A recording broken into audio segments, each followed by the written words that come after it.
ओम शांति 1/4/2026 प्रातः मुरली। ओम शांति। बाप दादा मधुबन। मीठे बच्चे, हाँ जी बाबा, बाप जो है जैसा है तुम बच्चों में भी नंबरवार पहचानते हैं।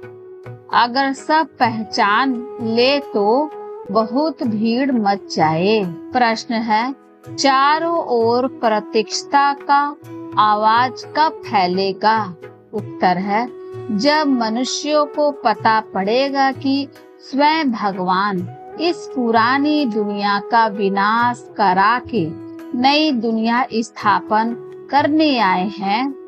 दूसरा, हम सबकी सद्गति करने वाला बाप हमें भक्ति का फल देने आया है। यह निश्चय हो तो प्रतीक्षता हो जाए, चारों ओर हलचल मच जाए। गीत है जो पिया के साथ है। ओम शांति। बच्चों ने गीत की 2 लाइन सुनी जो पिया के साथ है। अब पिया कौन है यह दुनिया नहीं जानती।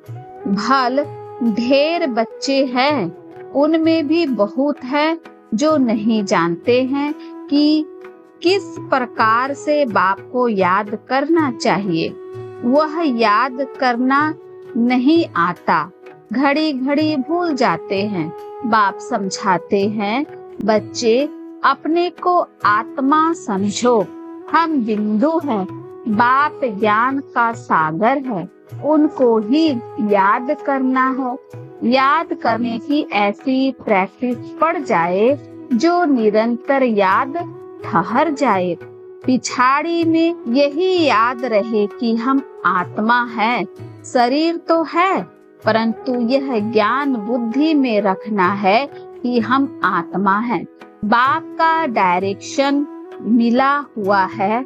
मैं जो हूँ उस रूप में कोई विरला याद करते हैं। देह अभिमान में बच्चे बहुत आ जाते हैं। बाप ने समझाया है, कोई को भी जब तक बाप का परिचय नहीं दिया है तब तक कुछ भी समझ नहीं सकेंगे। पहले तो उन्हों को यह मालूम पड़े कि वह निराकार हमारा बाप गीता का भगवान है, वही सर्व का सद्गति दाता है। वह इस समय सद्गति करने का पाठ बजा रहे हैं। इस पॉइंट में निश्चय बुद्धि हो जाए तो फिर जो भी इतने साधु संत आदि हैं सब 1 सेकंड में आ जाए। भारत में बड़ा हंगामा मच जाए। अभी मालूम पड़ जाए कि यह दुनिया विनाश होने वाली है। इस बात का निश्चय हो जाए तो बम्बई से लेकर आबू तक क्यों लग जाए, लेकिन इतना जल्दी कोई को निश्चय नहीं हो सकता। तुम जानते हो विनाश होना है। यह सब घोर निद्रा में सोए ही रहते हैं। फिर अंत समय तुम्हारा प्रभाव निकलेगा। मासी का घर नहीं है। जो इस बात में निश्चय हो जाए कि गीता का भगवान परमपिता परमात्मा शिव है, यह प्रसिद्ध हो जाए तो सारे भारत में आवाज हो जाए। अभी तो तुम एक को समझाओगे तो दूसरा कहेगा तुमको जादू लग गया है। यह झाड़ बहुत धीरे धीरे बढ़ना है। अभी थोड़ा टाइम है, फिर भी पुरुषार्थ करने में हर्जा नहीं है। तुम बड़े बड़े लोगों को समझाते हो, परंतु वे कुछ भी समझते थोड़े ही है। बच्चों में भी कई इस नॉलेज को समझते नहीं हैं। बाप की याद नहीं तो वह अवस्था नहीं। बाप जानते हैं निश्चय किसको कहा जाता है। अभी तो कोई 1-2% भी मुश्किल बाप को याद करते हैं।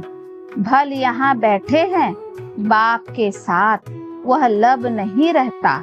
इसमें लब चाहिए, तकदीर चाहिए। बाप से लब हो तो समझे। हमको कदम कदम सिरमत पर चलना है। हम विश्व के मालिक बनते हैं। आधा कल्प का देह अभिमान बैठा हुआ है, सो अब देही अभिमानी बनने में बड़ी मेहनत लगती है। अपने को आत्मा समझ मोस्ट बिलवेड बाप को याद करना मासी का घर नहीं है। उनके चेहरे में ही रौनक आ जाए। कन्या शादी करती है, जेवर आदि पहनती है तो चेहरे में एकदम खुशी आ जाती है, परंतु यहाँ तो साजन को याद ही नहीं करते, तो वह सकल मुरझाई हुई रहती है। बात मत पूछो। कन्या शादी करती है तो चेहरा खुशनुमा हो जाता है। कोई की तो शादी के बाद भी शकल मुर्दे जैसी रहती है। किस्म किस्म के होते हैं। कोई तो दूसरे घर में जाकर मूंझ पड़ती है, तो यहाँ भी ऐसे हैं। बाप को याद करने की मेहनत है। यह गायन अंत का है कि अति इंद्रिय सुख गोपी बल्लभ के गोप गोपियों से पूछो। अपने को गोप गोपी समझना और निरंतर बाप को याद करना वह अवस्था होनी है। बाप का परिचय सबको देना है। बाप आया हुआ, वे वर्षा दे रहे हैं, इसमें सारी नॉलेज आ जाती है। लक्ष्मी नारायण ने जब 84 जन्म पूरे किए, तब बाप ने अंत में आकर उन्हों को राजयोग सिखाकर रजाई दी। लक्ष्मी नारायण का यह चित्र है। नंबर 1, तुम जानते हो उन्होंने आगे जन्म में ऐसे कर्म किए हैं। वह कर्म अब बाप सिखला रहे हैं। कहते हैं मन मना भवा, पवित्र रहो, कोई भी पाप मत करो, क्योंकि तुम अभी स्वर्ग के मालिक पुण्य आत्मा बनते हो। आधा कल्प माया रावण पाप कराती आई है। अब अपने से पूछना है, हमसे कोई पाप तो नहीं होता है? पुण्य का काम करते रहते हैं। अंधों की लाठी बने हैं। बाप कहते हैं मन मना भवा। यह भी पूछना होता है कि मन मना भवा किसने कहा? वह कहेंगे श्री कृष्ण ने कहा। तुम जानते हो परम पिता परमात्मा शिव ने कहा। रात दिन का फर्क है। शिव जयंती के साथ है गीता जयंती, गीता जयंती के साथ श्री कृष्ण जयंती। तुम जानते हो हम भविष्य में प्रिंस बनेंगे। बेगर टू प्रिंस बनना है। यह एम ऑब्जेक्ट ही राजयोग की है। तुम सिद्ध कर बताओ कि गीता का भगवान श्री कृष्ण नहीं था, वह तो निराकार था, तो सर्वव्यापी का ज्ञान उड़ जाए। सर्व का सद्गति दाता पतित पावन बाप है। कहते भी हैं कि वह लिबरेटर है, फिर सर्वव्यापी कह देते। जो कुछ बोलते हैं समझते नहीं हैं। धर्म के बारे में जो आता है बोल देते हैं। मुख्य धर्म है 3। देवी देवता धर्म तो आधा कल्प चलता है। तुम जानते हो बाप ब्राह्मण देवता क्षत्रिय धर्म स्थापन करते हैं। यह दुनिया नहीं जानती। वह तो सतयुग को ही लाखों वर्ष कह देते हैं।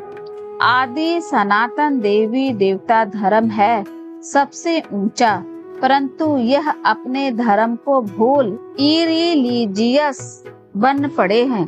क्रिश्चियन लोग अपने धर्म को नहीं छोड़ते। वह जानते हैं क्राइस्ट ने हमारा धर्म स्थापन किया था। इस्लामी, बौद्धी, फिर क्रिश्चियन, यह है मुख्य धर्म।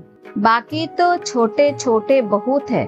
कहाँ से वृद्धि हुई यह कोई नहीं जानता।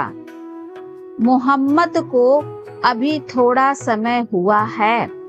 इस्लामी पुराने हैं, क्रिश्चियन भी मशहूर है, बाकी तो कितने ढेर है। सबका अपना अपना धर्म है, अपना भिन्न भिन्न धर्म, भिन्न भिन्न नाम है, तो मूंझ गए हैं।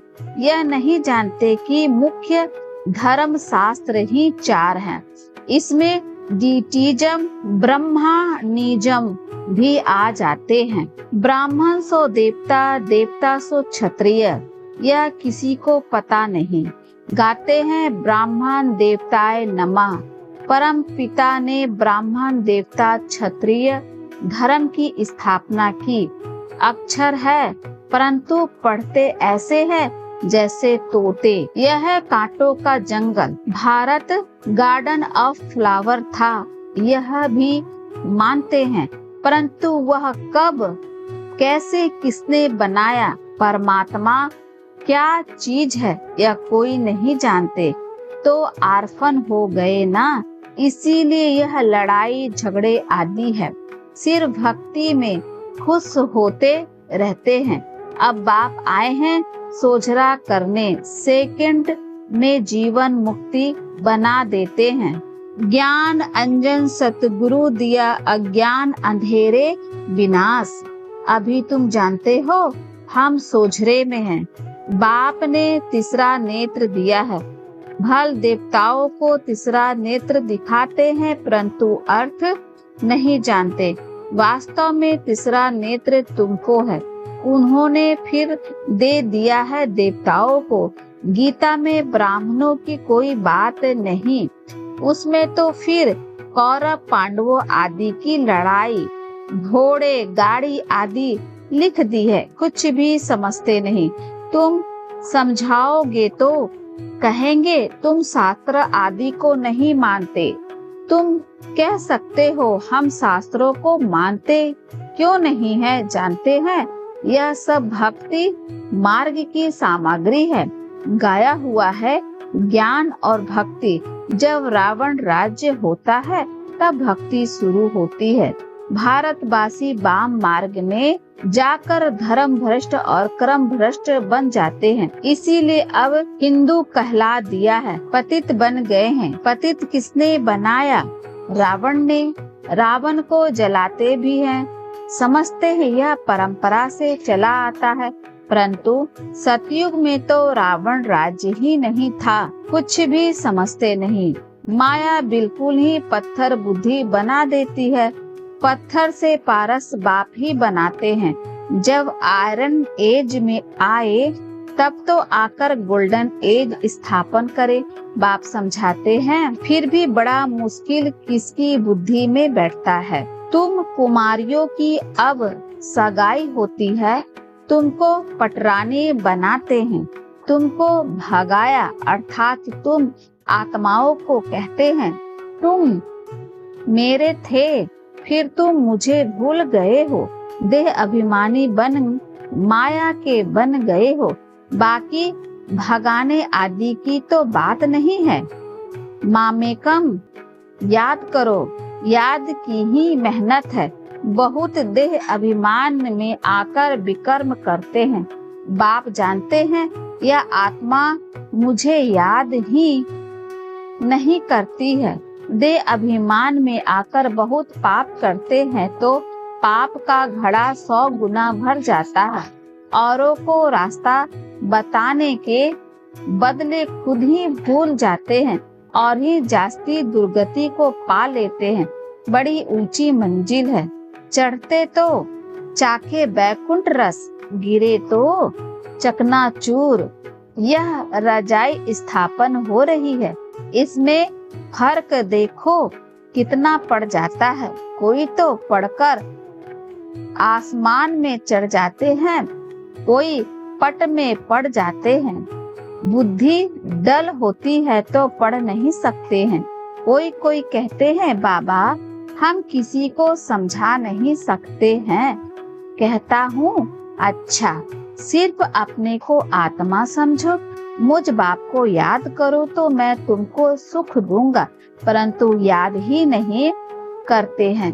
याद करे तो औरों को याद दिलाते रहे। बाप को याद करे तो पाप नष्ट हो जाए। उनकी याद बिगर तुम सुख धाम में जा नहीं सकते हो।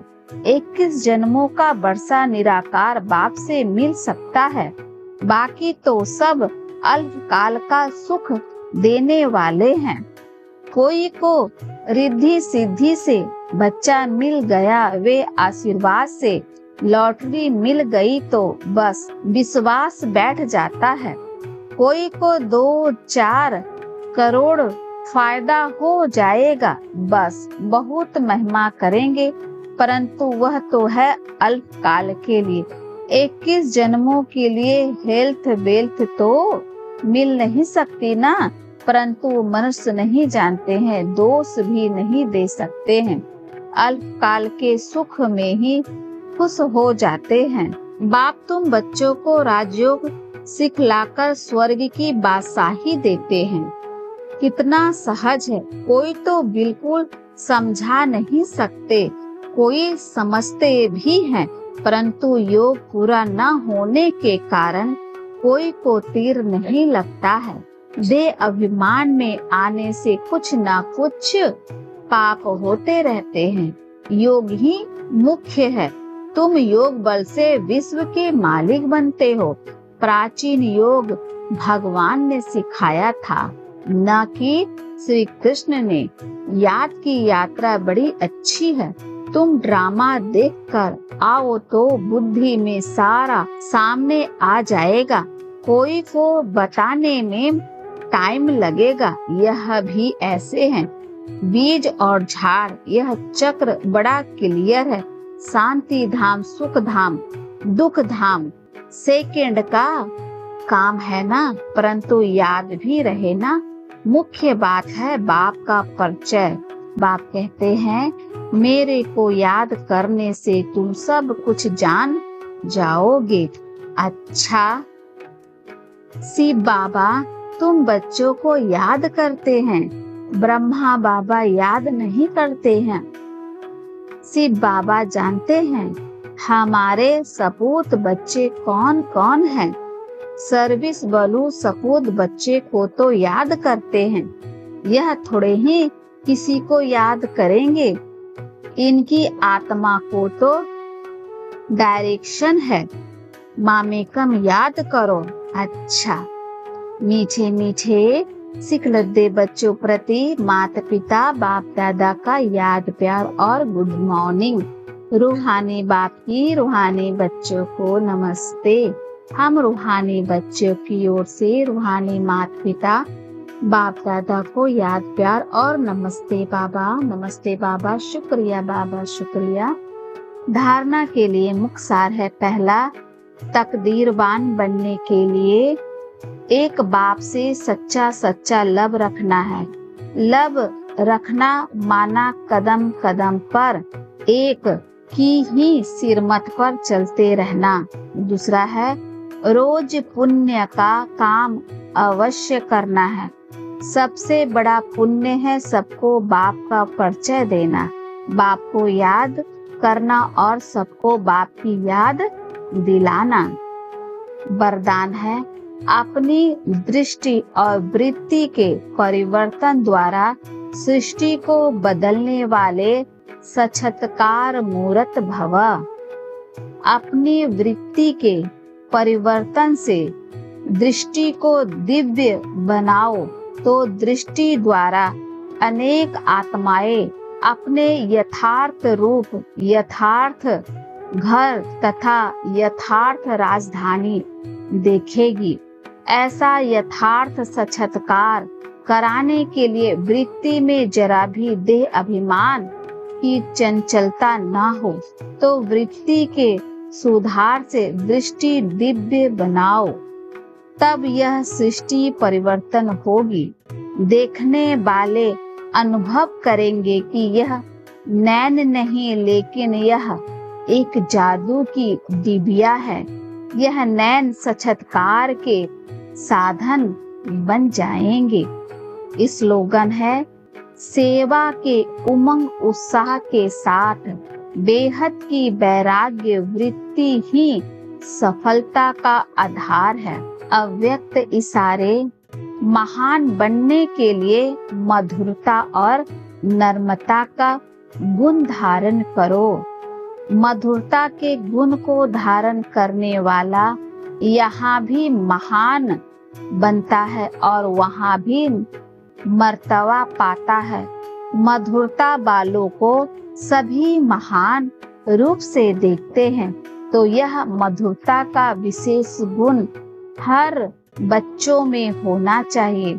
मधुरता की मधुर जिनके साथ है उन्हें हर कार्य में सफलता ही सफलता है। उनके जीवन से असफलता मिट जाएगी। अच्छा, ओम शांति।